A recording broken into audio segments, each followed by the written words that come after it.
Multa at kung makatatlong beses pa, suspensyon na ng prangkisa.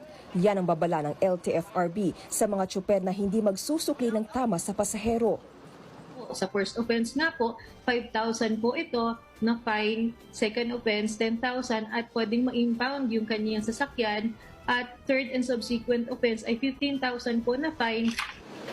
Pero ang iba, gaya ni Marlon, aminadong 15 pesos na ang sinisingil.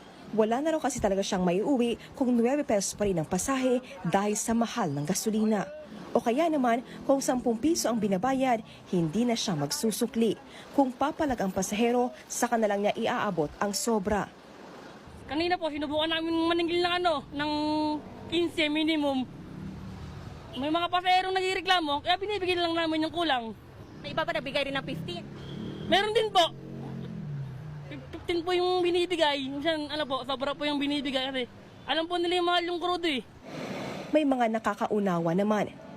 Ako, nagbibigay na lang ako ng 10. Kung buo ang pira, kung magkano lang yung sukli, okay lang din, naiintindihan namin din sila.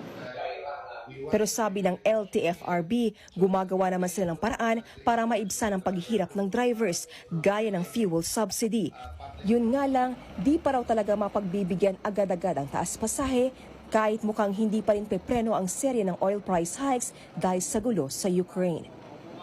We want to be very cautious here so that we'll be able to balance the interest of the driver to keep providing public transport in a sustainable manner while at the same time not having to unduly burden our commuters.